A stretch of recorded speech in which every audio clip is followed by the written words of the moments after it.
All right, continuing on with Chapter 7, we move on to Section 11, which is about the Aufbau principle and also the periodic table. The Aufbau principle is the idea, is a way to designate where electrons will be found in what orbital. So as protons are added one by one to the nucleus to build up elements, electrons are similarly added in orbitals. So if we look at the designation for oxygen, the oxygen atom has an electron of 2 electrons in the 1s subshell, 2 electrons in the 2s subshell, and 4 electrons in the sp subshell. So if you look at oxygen on the periodic table, you would see that it has 8 electrons in total, and we could add up 4 plus 2 plus 2, and that would give us 8. Hund's rule says that the lowest energy configuration for an atom is the one having the maximum number of unpaired electrons allowed by the Pauli principle, and will show you what that is in 1 second, for a particular set of degenerate, which means same energy orbitals. Now, that was a lot of words. Let me show you what I mean. So, oxygen that we just went over, we said that its electron designation is 1s2, 2s2, 2p4. And Hund's rule says that when we get to the 2p subshell, which can hold a maximum number of 6 electrons, it's not going to be, you need to have the maximum number of unpaired electrons. So these last two in the 2p aren't going to be found together. They are more likely to be found separate. The Pauli principle says that in each of these subshells, you can have 2 electrons spinning in different directions, and that is why you have arrows in the boxes that are pointing in different directions. So the 1s, any s subshell can hold 2 electrons. So 1s2 is full. You have 2 electrons spinning in opposite directions. You move on to 2s2. Again, that is the maximum number of electrons that can be held. So you have 2 electrons spinning in different directions there. 2p, a p subshell can hold a maximum number of 6 electrons. So you have a designation that looks like this for the 2p. Remember that you need to maximize the number of unpaired electrons. All right, let's look at some more. Lithium. Lithium's configuration notation, it has 3 electrons. You always start with 1s, so 1s2, 2s1. If we were to look at how that would line up here, 1s is going to have 2 electrons in it that are spinning in different directions. 2s can hold 2 electrons, but you only need to hold 1, so that's why there is only 1 arrow there. If we move over to the noble gas notation, all that is saying whatever is the noble gas that is closest to in front of whatever element you're trying to write your configuration for, you can write the noble gas there, so you don't have to write the whole thing out. It's kind of like a shorthand. So helium, its configuration is 1s2, and you wouldn't have to write that. You could just say, well, it's the same as helium in addition to this 2s1. We can continue down for beryllium, where we're just adding 1 electron because beryllium has a total of 4 electrons. Again, boron, we're adding an electron here, but now our 1s and our 2s shells are filled. So we have our first electron in our 2p shell.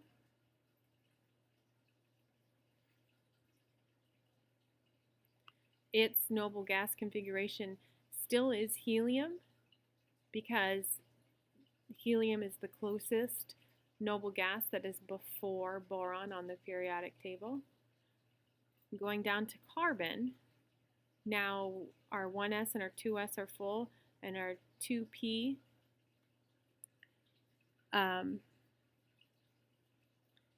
has 2 electrons in it. Remember that these electrons in the p subshell are going to fill separate suborbitals within the p subshell. Maximum number of unpaired. This will continue on, adding an electron as you go. Once we get to oxygen, then we will start doubling up on our p subshell.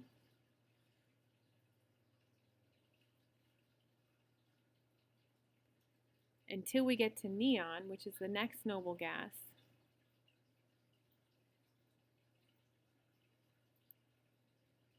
And in this situation, its 2p subshell is going to be completely full.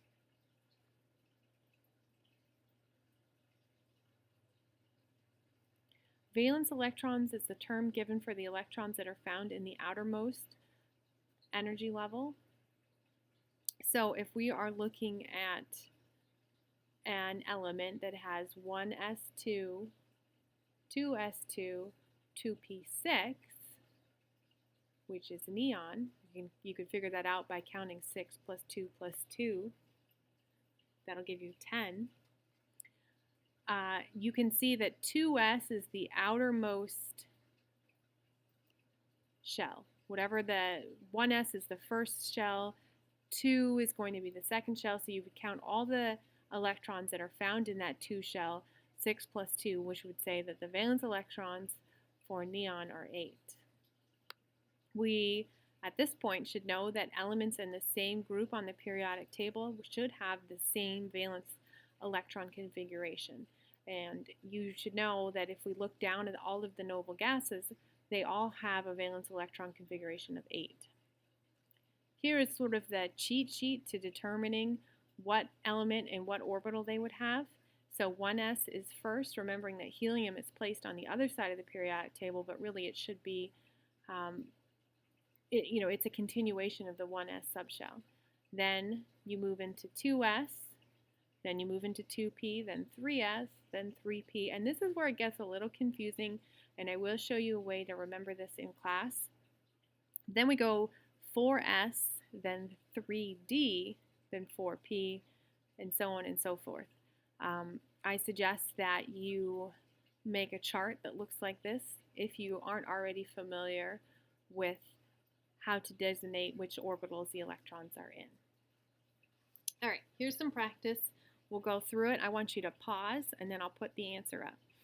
So determine the expected electron configurations for each of the following. So we'll start with sulfur. Go ahead and pause it and try and write it down.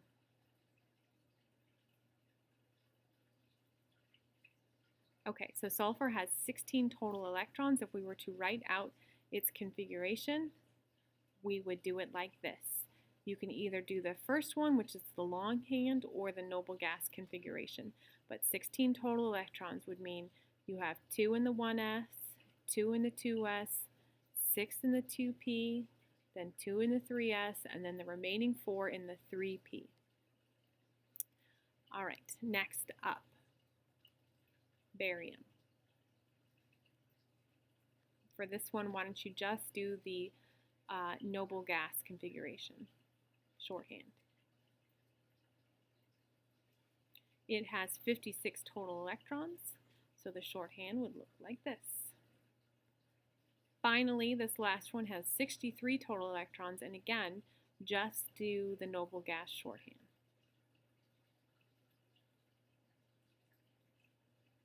There you go. Now, nothing is ever as simple as you'd like it to be. There are some exceptions when you're filling orbitals. And this really comes to situations where you might have a half-filled D or a half-filled F sublevel. So elements that have an expected configuration that would end in D4, D9, or F6 or F13 will tend to borrow an electron from the outermost S sublevel to make up for that. So, example.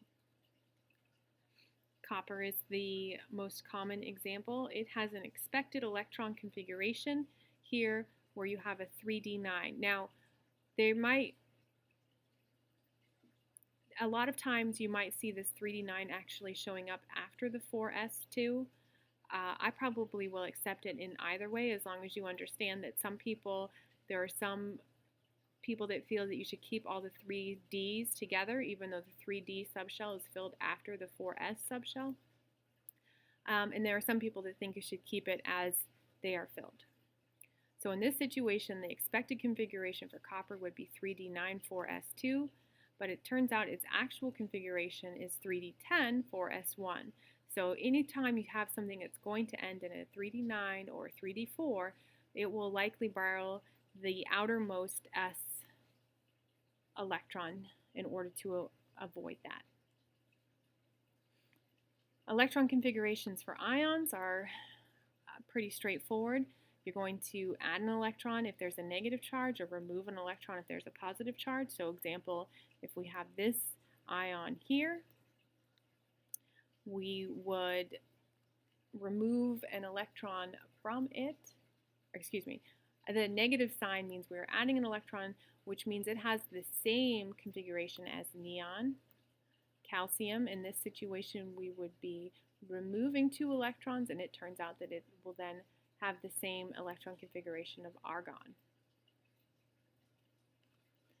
One thing to keep in mind is that when you are working with ions, for the most part, they are going to be isoelectronic, which means having the same electron configuration with a noble gas.